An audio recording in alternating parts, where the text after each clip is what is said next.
Doc Mark, bakit naman po mahalaga na pagtuunan po natin ng pansin ang ating brain health habang bata pa o habang wala pang nararamdaman naman pong mga sintomas?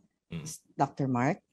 Okay, maraming salamat po sa tanong, Miss Jackie. Siguro baka kailangan mo nating i-define kung anong ibig sabihin po ng brain health, 'no? Kasi, Yes. marami diyang, parang meron kasing brain health, merong mental health, kung naririnig niyo na po 'yun, 'no? Yeah. Yung brain health kasi yun yung talagang pisikal o yung parang biological na kondisyon ng utak, 'no? Yung utak kasi yan yung responsable sa ating pag-iisip, memorya, koordinasyon, balanse, galaw, 'no?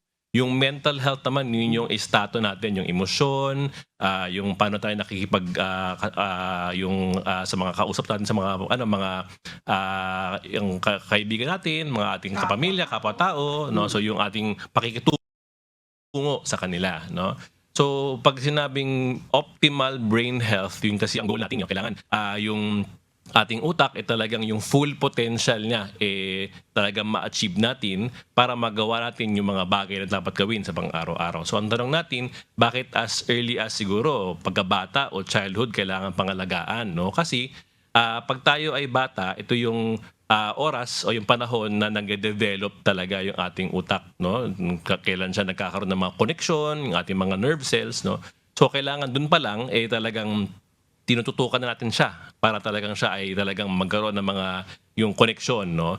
At the same time kasi ang mga sakit na neurological o yung mga neurological diseases, minsan maaga pa lang meron na siyang mga pagbabago sa ating utak, no? May mga nagkakaroon na ng problema, kaya as early as childhood kailangan talaga maagapan na siya at para ma-avoid natin yung mga future problems, neurological problems na pwedeng nating makuha, no? So ganoon dapat. Okay, Miss Jackie, mayroon doon distinction doon sa brain health and the mental health. Yan ang una mong pinagtuunan ng pansin. Tama-tama ito para maipaliwanag ng gusto, maintindihan ng ating mga kababayan.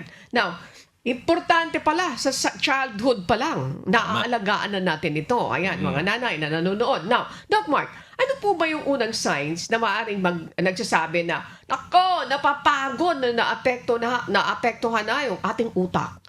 Paano mo masasabi yun? Bakit po? Okay.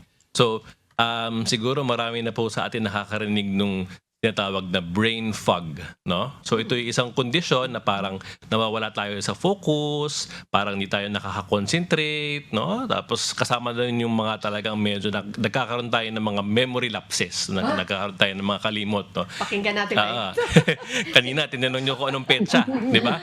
So mayroong mga bagay-bagay na parang talagang nakakalimutan natin sa pang-araw-araw. So pag yun po ay medyo dumadalas na, nagkakaroon na po ng talagang regular na mga ganong mga simptomas, pagkatapos pag yun po ay nakakaapekto na ng ating mga ginagawa sa buhay, trabaho, pag-aaral, no? Then syempre baka meron talagang kailangan pagtuunan ng pansin kung may mga problema, no? Habang sinasabi ni Doc Mark, parang ini-evaluate ko yung sarili ko.